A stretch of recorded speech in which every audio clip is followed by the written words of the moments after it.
I'm Wang Jingyi from Tsinghua University. In this video, we present cross-modality time-invariant relation learning for generating dynamic scene graphs. First, I would introduce dynamic scene graphs and the motivation of this paper. Dynamic scene graphs provide frame-level scene graphs for video clips that include entities as nodes and the relations among nodes as edges.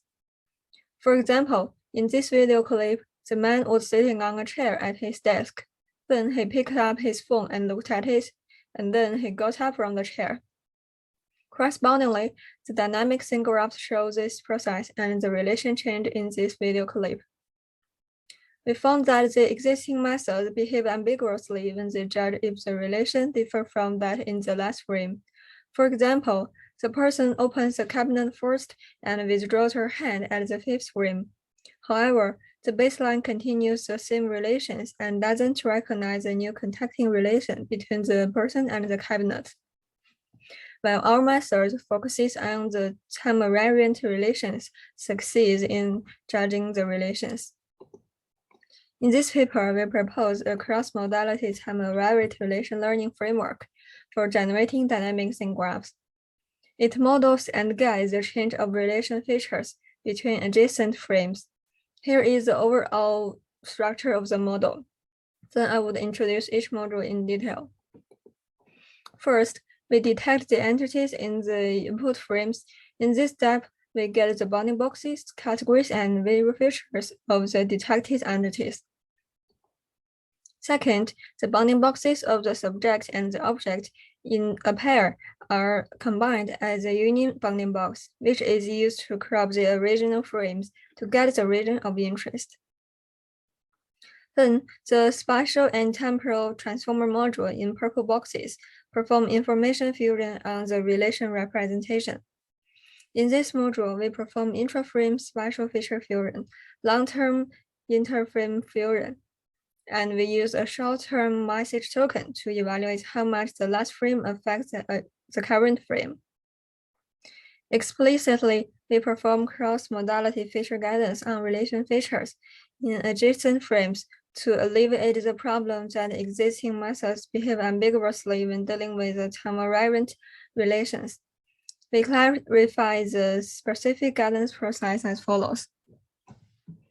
In our temporal difference feature guidance module, for every two adjacent labeled frames, we perform knowledge distillation from the temporal difference of prompted text embeddings to that of relation features.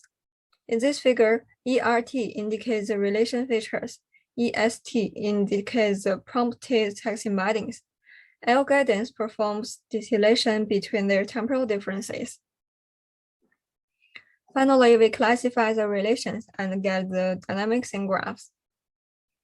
Now I'm going to introduce the experiments.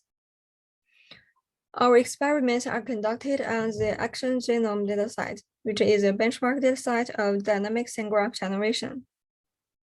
Following the previous dynamic scene graph methods, we adopted these three evaluation tasks according to whether the bounding boxes and the entity labels are provided. We use recall as an evaluation metric.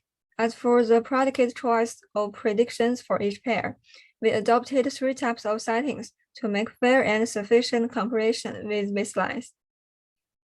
Experiments prove that TR² significantly outperforms previous state-of-art methods in the with constraints and the no constraint settings and top K setting. In the ablation study part, we perform experiments on TR² without guidance and with simpler guidance to confirm the effect of the guidance module. And the temporal difference before guidance is more beneficial than guiding separate temporal items directly. We found that the more relation changes there exist in data, the more gain our TR² model outperforms the baseline. We present several cases where TR² is sensitive to the change of relations. Here, the person lies down slowly and the relation changes from sitting to lying, which is captured by TR² but not by the baseline model. Here, the person bent down to pick up the bag. The movement of the hand is not obvious, and the baseline doesn't recognize the change in time. There are some cases that TR square performs stably when encountering confusing shifts in frames. In this case, the door is occluded more as the person steps left. The baseline is confused, but our TR square provides right relations. That's all. Thank you.